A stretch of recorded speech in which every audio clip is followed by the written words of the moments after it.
The Lions are 1-0 up, but have been disrupted by injuries. The wounded Wallabies are bringing back some beef. What will happen in the second test this Saturday at the MCG? I've got Elko with me to go through it all. Mate, you've seen the teams.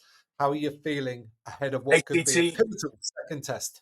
Yeah, well, it is, isn't it? It's do or die for the Aussies. And yeah, no massive surprises with them because we kind of knew what was happening. But yeah, kind of very weird sort of announcement this morning. And we'll get into who's in and who's not in. But yeah, I'm very excited. I'm a little bit worried, if I'm honest. A little bit worried. Bit nervous. Okay, well, let's start with some of the factors that are going to go into this game on Saturday. I think one of the biggest ones that's going to affect absolutely everything, including what's happened with selections, I think, is the weather, because there is due to be a decent amount of rain between now on Saturday and on Saturday itself. What do you think that's going to mean? Gain line. Momentum is going to be everything, isn't it? Lots of kicking. Yeah, it's... that's why I'm a bit worried. And you've got obviously Joe there, who's a tactical wizard. But you know they've got a young fly half there. It'll be his second start and stuff. So they won't get it all their own way. But they've picked a ginormous pack, haven't they? Any time Skelton's in the team, it just ups the kg by a significant margin. So yeah, the weather will make things. Look, we knew it was going to be like this anyway. You could feel the way it was going, and particularly on Tuesday. Morning here, night there, what happened and how First Pacific came out and really put it on them. And we know it's coming. And you could see with Farrell the way he was getting our boys going as well. It was always going to come to a battle. So the weather, I think, if it is wet, is going to just add significantly to that because it's all going to be about effort, maybe not so much skill.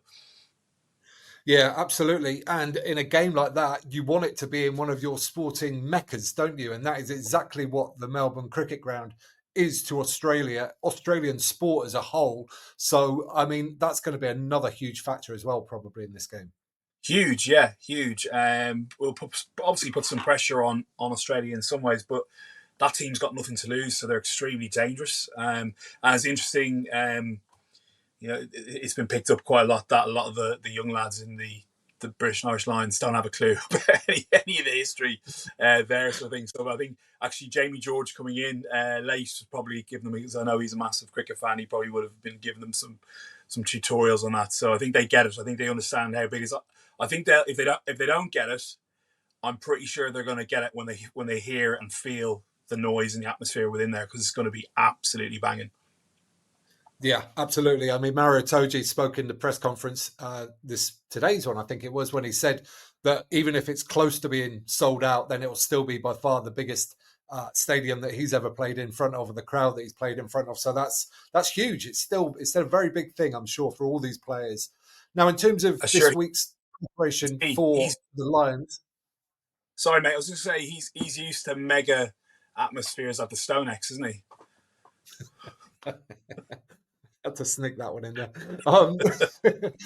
Yeah, in terms of this week's preparation, though, you've already mentioned the game against the First Nations Pacifica team, but that's led to a slightly disrupted week. I mean, there were very few of the players that are in the Test 23 playing in there, but they changed their week around. So they trained today on Thursday, a very short captain's run tomorrow, and then into the game. So again, players like to have routine, and even though they've been through all this time with the Lions, I expect last week felt really comfortable for them, having that whole week to prepare.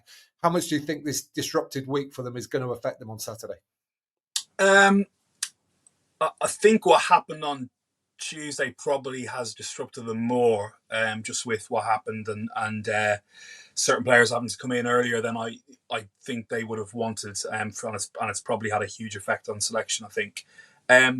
But look, it's not like they didn't know this was coming down the track. I would have thought they've addressed this week in Portugal ages and ages and ages ago, and sort of looked at that and sort of what they were going to do, and the conditioning staff and the coaching team would have had that nailed. But I think more the fact of what happened on Tuesday has probably messed some things up for sure, and also presumably some of the players. I mean, I saw Sexton holding pads at one stage as well in warm up to the night, so everyone was sort of getting stuck in, sort of thing. So I think there was a few walking wounded that probably the likes of Joe McCarthy and probably Mac Hansen couldn't have even held a bag. They just wouldn't take a risk on that sort of thing. So they might have been down numbers. But yeah, I mean, after last week, it probably not as comfortable as they would have liked. But you got to deal with it. They're professionals.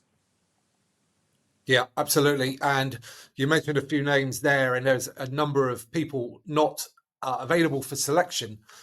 Joe McCarthy, Sione Tuipulotu with I think it was a tight hamstring, Mac Hansen, and then Gary Ringrose was available for selection, did get selected, but then after the final training session on Thursday, went up to Andy Farrell and said, "Look, I'm not right, getting more concussive symptoms. I'm going to take myself out of the game," which, I mean, that is an unbelievably selfless and responsible thing for him to do, not only for himself, but for the team as well. So I said it in the previous video when I did it about selection. It's just like a massive hat tip to him for doing that.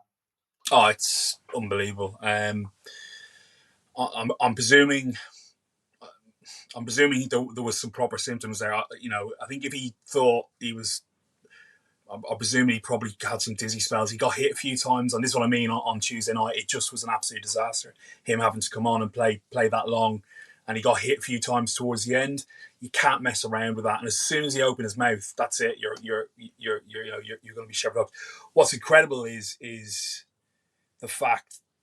I mean, this is a massive test in all sorts of ways for Jones. So he knows he wasn't picked, and psychologically, that might be a bit tough on him. But on the flip side, he'll want to prove people wrong, right?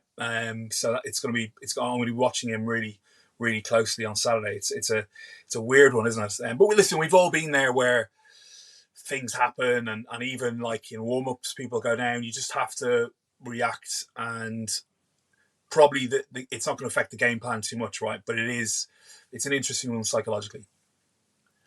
Yeah, for sure. I mean, I think Hugh Jones comes across to me as being very well sort of balanced. So I sort of mentally, I think he's quite stable. So I think he'll probably deal with it absolutely fine. But it is a really interesting psychological position to have put himself in. Now then, some other selections that we want to talk about. Elko, you picked this one, I think, or is certainly what you requested or thought would be the better option, and that is for Andrew Porter to start the game with Genge coming off the bench, and they've gone for that in this game. Why do you think now? Probably two things. I know I'm always banging on about psychology, but I just find it fascinating. I think Farrell's one of the best coaches there is at that, and they might have already spoken about this before the tests. It might have been you get test one and he's getting test two. I don't know. I wouldn't be surprised if Fogarty has got something to do with it in terms of the scrum and what's coming on Saturday with the big pack they've picked, and potentially he probably just feels that Irish trio in the front there is probably the best scrummaging trio we have as a unit. And then secondly, I think we're going to need some proper beef off the bench. And Ellis if Ellis can produce a little bit of what he did last week, I think that will be huge for us, and we'll probably need it as well, particularly with a 6-2 bench that we're up against. Yeah, I think it's fair to say that this game is likely to be very tight for a lot longer, certainly than last week's game was. I don't see the Lions or the Wallabies running out to a halftime lead and then sort of holding on. I see it as being get to 60 minutes, be in the game, and then try and finish strong. So I think you're right. I think Porter will do a much better job of absorbing all of that Australian energy at the start, and then Genji to come on and bring some real impetus towards the end. Again, it's like balanced throughout the whole match across the whole 23. So regarding that as well, some of the other bench selections are quite interesting, I think, with James Ryan in particular. Just that an extra big body again, really prioritising size, strength, and set piece. Yeah, I think they had to. I think it was pretty clear on Tuesday when they took him off early. That's what they're going to go with. Cummings is a little bit unlucky. I think a lot of noise on socials about him. He has from I've never honestly rated him. I thought he's a bit of a soft underbelly, and we've always got the better of him in terms of an Irish perspective. And he had a really poor start to the tour, but I thought he's been absolutely excellent since then. He's had some really good games. He throws himself about. I think he's been playing really, really well. I'm presuming they're picking Ryan on the basis of him versus Skelton, and there'll be a little bit of niggle there. And yeah, he was taking names, and he's just a bit more aggressive. He's got to watch his discipline, though. He's got to watch his discipline. Yeah, I agree. I think it's a style choice as much as anything, because I think the pair of, because they played together throughout the tour, basically, haven't they? And I think they've both grown and got better and better. But I think it's just they want the tackling, they want the physicality. Whereas Cummins is much more better on the ball, much more running lines and stuff like that. They both work really hard. I think you just get a slightly harder physical edge with Ryan. Also on the bench, Jack Morgan in to replace Ben Earl, it's an interesting one, whether that was, I feel like it's maybe a little bit horses for courses. They've chosen a style of a player for that number 20 jersey this week. Yeah, I didn't see that one coming, to be honest. Whether they're worried about the referees looking at Earl a bit more after Tuesday, potentially with his wrap two arms is what we spoke about.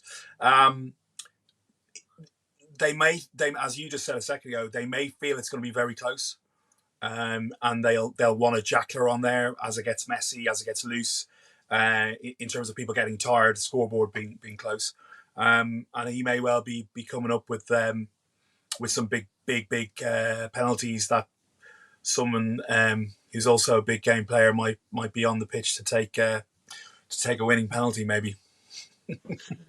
He may be indeed, and we're of course talking about Owen Farrell, who has played on this tour now, started, captain, but he's not kicked a single goal yet. Now, I questioned in my videos this morning or yesterday or some point whether he's actually fit to kick goals, and I've just heard on a podcast just before we started recording that he has been doing goal kicking in all the warm-ups so far, so he is definitely fit to kick goals if needed. It's just probably that the other players were just ahead of him. They've been on tour longer, so they let him then carry on do the goal kicking. There's every chance, there's definitely a chance that Farrell will be on at the end of the game. Whether he will actually take a kick will depend on a huge amount of factors, I think. How is Finn Russell still on the pitch? How well is he kicking? Because Finn Russell's kicked really well so far this tour as well. So there's a potential storyline there, but there's so many hoops to jump through before we get to it. Yeah, as his dad said in the press conference this morning, unfortunately, in professional sport, fairy tales don't often happen. You're right. Listen, the chances are pretty fringe there. It's likely he'll probably come on at 12 anyway for Aki. I would have thought. Kinghorn may well be on at that stage anyway, and he can slot a ball, can't he? So I was surprised actually that he didn't take any kicking duties on Tuesday. I thought maybe in the second half they might have given it to him, because there will be some ask if he does have to take a kick and it's the 80th minute or something, and he's got a slot one. That will be his first kick in anger for some time. But you never know. The way Finn Russell's striking the ball at the moment, it's as sweet as I've ever seen him kick a ball. To be honest, he's very calm and seems to be really in the zone, which is great to see. It is, absolutely. I would back Farrell, though, in that situation, by the way. I would. Not having kicked a goal in however long, I wouldn't care. I would still back him. But let's talk about Australia, because we've mentioned a few names already. They are looking much, much stronger, much, much bigger in the forwards this week, with Dave Parecki, Will Skelton, Rob Valentini back into the starting forward pack, with Lange Gleeson as well onto the bench. So they've got some proper beef there, some proper carry. Yeah, they need to, right? It's where they were really lacking from the off on last Saturday, right? And Joe Smith's been using this word submissive. He was using it again today in his press conference, and I would imagine he's been using it quite a lot during the week. And certainly looking at Tuesday, the Pacifica team were anything but, right. They really got stuck into him, and it's a blueprint of how to rattle. Because there's such an Irish contingent within that team, you've got to think also that's how we've got beaten in the past, whether it be through Leinster in finals or New Zealand in a quarter. It's when we get rattled, that's when things kind of tend to get it a little bit stressful. So I can understand why he's done it. It's massive, but I'm a little bit surprised that they're with 9 and 10. I thought he might have a little jiggle there, because, well, let's see. I mean, he's Liner's going to get some more from football with this pack. I've no doubt about it. And their set piece was good anyway, so it will be interesting to see how he goes. I don't know. I don't know what you think. It's either the biggest rope a dope in the history of rugby, or, I mean, Joe Schmidt's press conference today was weird.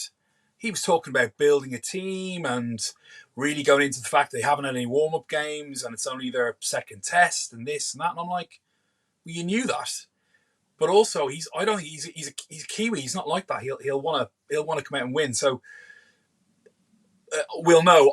I want to think, because I think it will make the series more exciting, but I really generally think they've been targeting on a fitness, conditioning and tactical test 2 and 3. I think they threw away test 1 and have been working on stuff. It's going to be fascinating.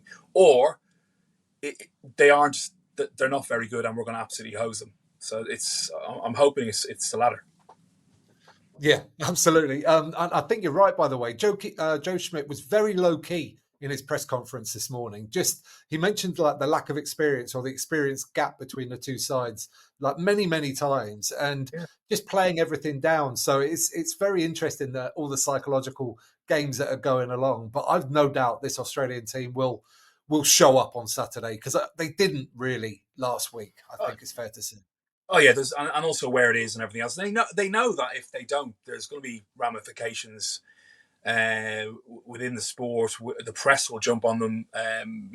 We spoke about earlier what a great place to play, but if they go and disgrace themselves, it will kill the sport. So there's a lot of onus and responsibility on these guys to turn. I think they will turn up. And talking about the psychology as well, and sort of what Joe was saying. Having said all that, he was still putting pressure on the referees really cleverly, the way he always does, talking about how he said it again. He said it after the last game about how the lines were up and beside our guys, and hopefully we'll be able to give the right pictures.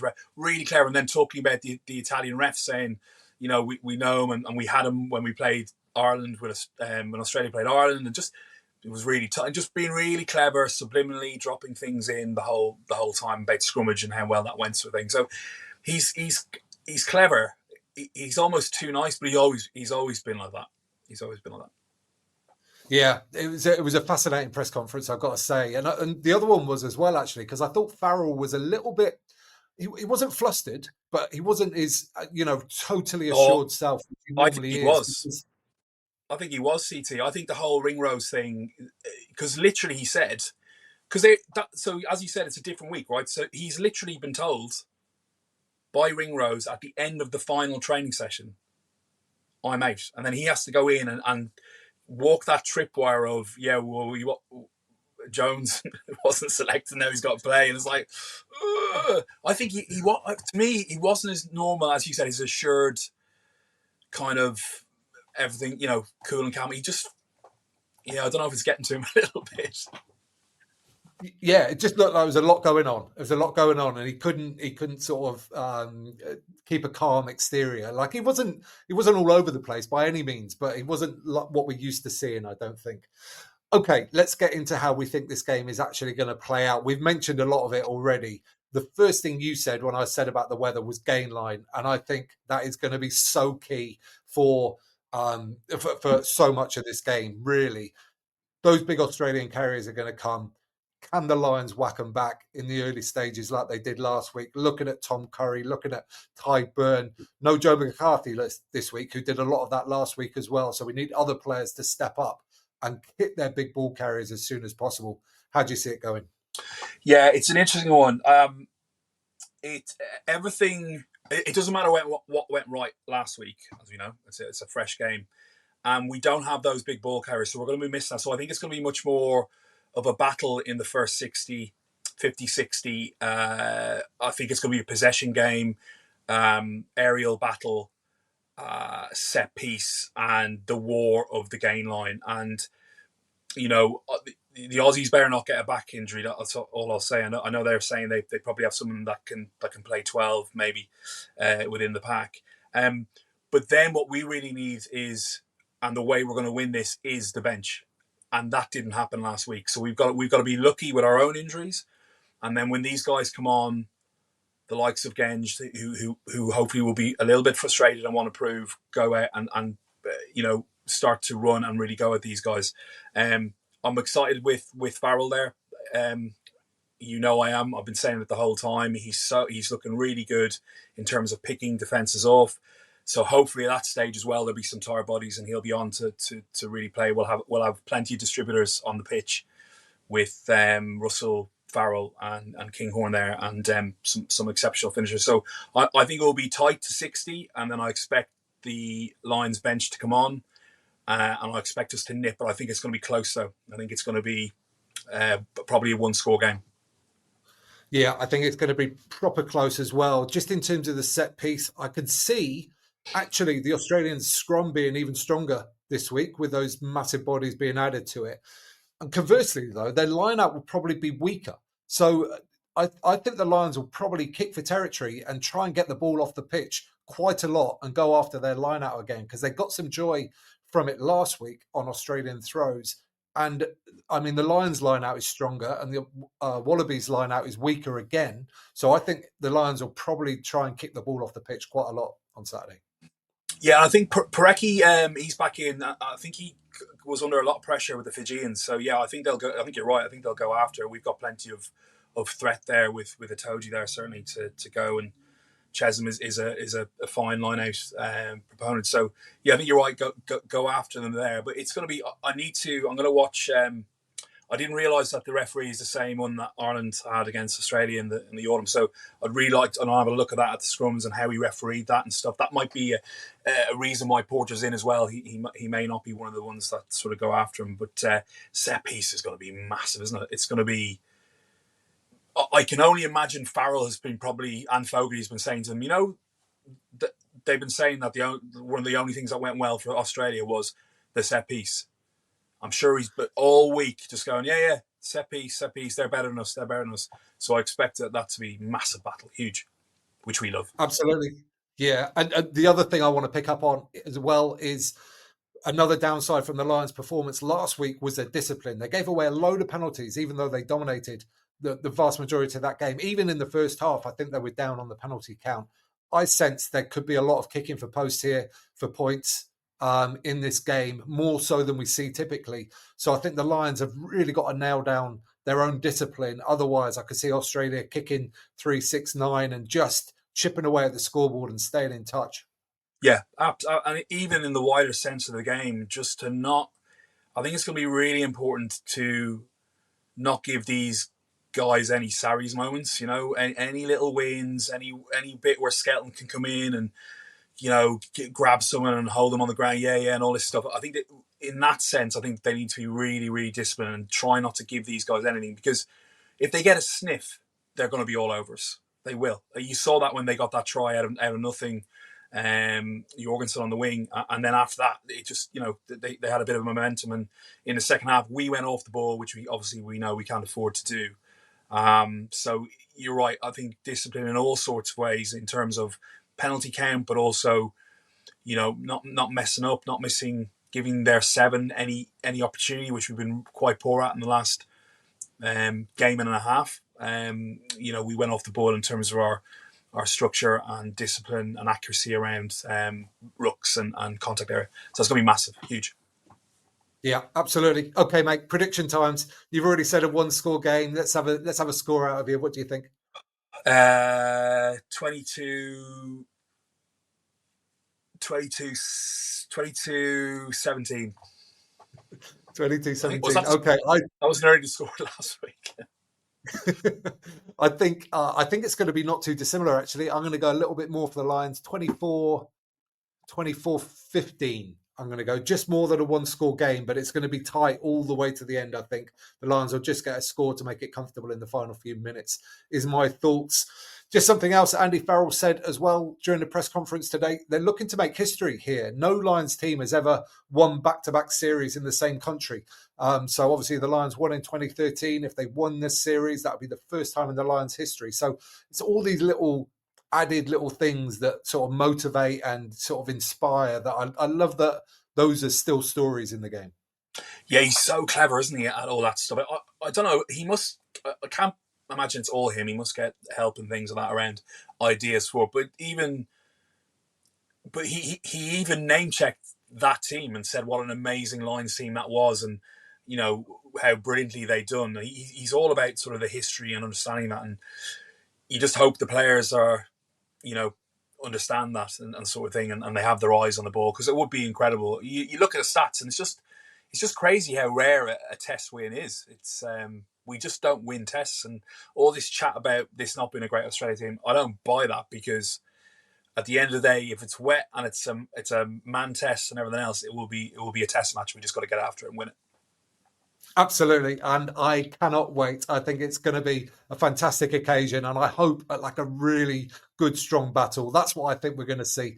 But what people at home, what do you think? Any people that we didn't mention in this little preview that you think might play a really big role? Let us know about them in the comments down below. What about tactically, technically, all those bits and pieces as well? How do you think the game's going to play out? Again, down in the comments, and we'll join you there for a friendly conversation.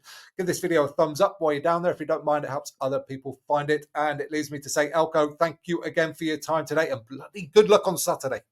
Thanks, TT. Appreciate you having me on. And yeah, let's go get them Lions. Absolutely. And people at home, you can subscribe there. You can watch that one next. And don't forget to get out and play.